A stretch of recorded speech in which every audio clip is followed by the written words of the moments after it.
Aujourd'hui, on va parler d'un film qui n'est pas complètement détesté par tout le monde. Il est à 55% sur Rotten Tomatoes et 6,5 sur IMDb. Mais je trouve quand même que ça fait des notes plutôt basses, parce que ça fait 10 sur 20, soit ta moyenne de français, mais je pense quand même que le sujet est intéressant. Donc allons-y, c'est parti pour American Nightmare 2.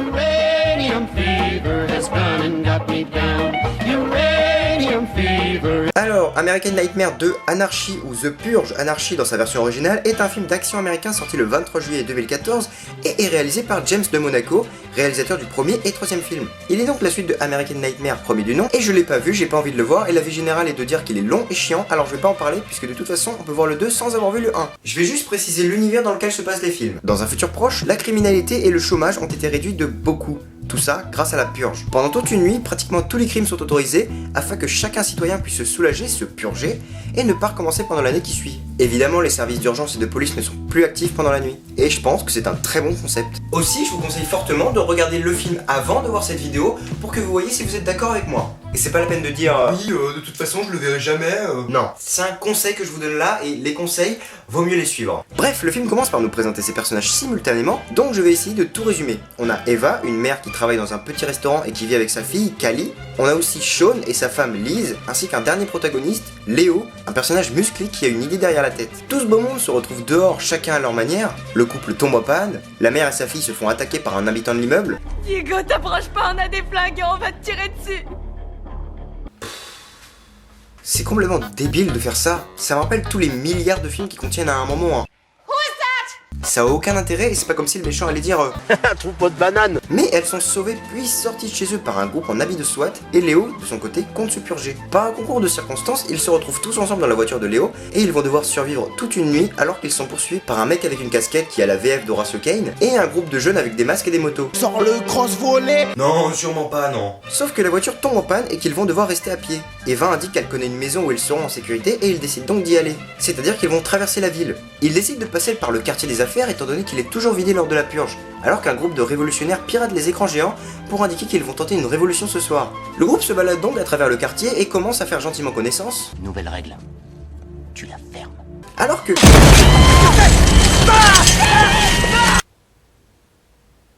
Un des problèmes du film, c'est que je trouve qu'il contient beaucoup trop de jumpscares.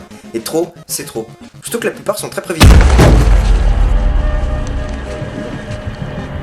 Bref, ils décident de passer par un tunnel où se cachent des pauvres, mais là ils se font attaquer par une jeep avec un lance-flamme. Les pauvres décident de sortir de leur cachette pour une raison qui m'échappe, mais se font tirer dessus les uns après les autres, ce qui fait ressortir le côté badass de Sean, qui décide de sortir la main de son slip et de tirer sur la jeep. Il arrive à faire exploser les méchants, mais il se fait blesser à la jambe. Le groupe décide alors de m'écouter. Eh, venez voir, il y a une nouvelle vidéo de l'Observasco. Continue à courir.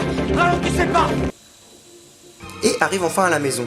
Là-bas, Sean se fait réparer sa blessure et on apprend que Léo compte utiliser la purge pour se venger de l'homme qui a tué son fils lors d'un accident de voiture à cause d'un taux d'alcoolémie trop élevé. La fille tente de le convaincre de ne pas laisser parler sa colère, mais Léo n'en a pas l'air très convaincu parce que Léo a le talent de ne jamais être impressionné par rien. Comme dans la vraie vie en fait. Tout le monde a un talent. Il y en a qui sont super forts à l'école, qui iront loin dans des études, il y en a qui deviendront d'excellents cinéastes, peintres ou musiciens, et moi j'arrive à toucher mon nez avec ma langue. Bon, après ça, leur hôte se fait tuer par sa propre sœur à cause d'une histoire de cocu, et le groupe doit alors trouver un nouvel abri pour la nuit, mais ils se font capturer par les jeunes avec des masques. On se rend compte que les jeunes ne cherchaient pas à les tuer, mais à les vendre. Dans le film, les riches paient pour que des gens capturent d'autres gens afin qu'ils organisent des jeux de massacre. Le groupe se retrouve alors dans une salle où les riches décident de qui va avoir l'honneur de pouvoir éliminer des pauvres sans défense. Ils sont ensuite lâchés dans une immense salle très peu éclairée face à des riches armés et avec des lunettes à vision nocturne. Attends, mais c'est carrément déséquilibré. Oh, t'as trouvé ça tout seul? Ouais. Sérieusement? Non. Léo arrive à récupérer une arme et commence à éliminer les riches un à un.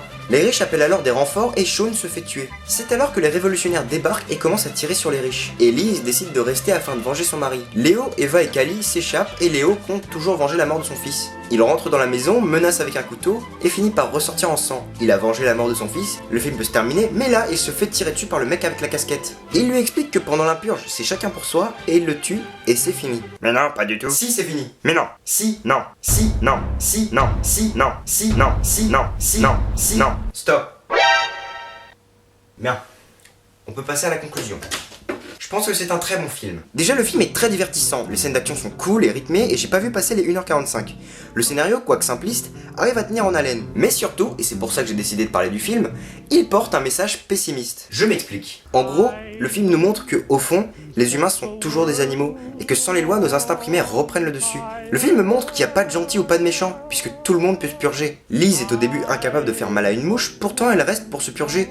Léo se venge de l'assassin de son fils. Quand ils sont dans la maison, la dame n'hésite pas à tuer sa propre sœur juste pour une histoire de tromperie. Plus tous les plus ou moins fous qu'ils croisent à travers le film. On ne montre que les hommes se tuent entre eux s'ils en ont l'occasion. C'est un message vraiment négatif. Et le film se permet en plus de critiquer le système américain et les classes sociales présentes là-bas. Les riches sont capables de se protéger et même de se purger sans avoir à sortir de chez eux, et les pauvres sont condamnés à mourir ou à se cacher. Et pour un film qui va passer dans des milliers de salles de cinéma aux États-Unis, je trouve ça très couillu. Faire un film pessimiste, c'est jamais une très bonne idée pour les producteurs, vu que le spectateur, en sortant de la salle, pourrait très bien être choqué qu'on lui montre en face le fait que le monde n'est pas rose et aller poster une critique qui nuira au film. Et le fait qu'ils aient osé, je trouve ça génial. Ça montre que le cinéma n'est pas là que pour divertir, qu'il est aussi capable de transmettre des messages profonds et de nous faire ressentir des choses. Et c'est pour ça que le film est un très bon film. Tu vas parler de la vraie fin maintenant ? Bon, je vous ai menti. C'est pas comme ça que le film se termine. En fait, à ce moment-là, le mec à la casquette se prend une balle, tirée par l'assassin du fils de Léo. Donc ça veut dire que Léo l'a pas tué, donc il s'est pas purgé, donc il a pas succombé à ses instincts animaliers. Oh, bah qu'est-ce que c'est ? Oh bah dis donc, oh incroyable ! Qu'est-ce que ça veut dire ? Tout ce qu'on vient de voir avant, ça comptait pas ? Pourquoi ? Mais pourquoi ? Vous venez de ruiner tout votre message, et même une grande partie de votre film en faisant ça. Mais attendez, et c'est pas fini. Après ça, la mère et la fille emmènent Léo à l'hôpital, et merde, c'est ultra naïf et niais. Le film se termine sur un lever de soleil. Un lever de soleil. Un film qui s'appelle American Nightmare, Anarchie, se termine sur un lever de soleil. C'est ultra décevant pour un film qui nous montre que tous les humains sont les mêmes et qu'on finira par s'entretuer, de finir sur un coucher de soleil et une lueur d'espoir. Non, sûrement pas non. Ce que je vais faire, et pour le restant de ma vie, c'est que je vais oublier cette fin et plus jamais y repenser. Le film est très bon. Et cette fin n'existe pas. Cette fin n'existe pas. Non mais c'est pas parce que t'essayes d'oublier que la fin va changer, hein. Oui, je sais, mais ça me gonfle. Ça arrive tout le temps, ce genre de choses. Et ça, juste pour plaire au plus grand nombre. Et je trouve ça vraiment nul parce que, comme dans American Nightmare 2, ça peut changer tout le message du film. Et ça m'énerve. Ça m'énerve autant que les gens qui font ça.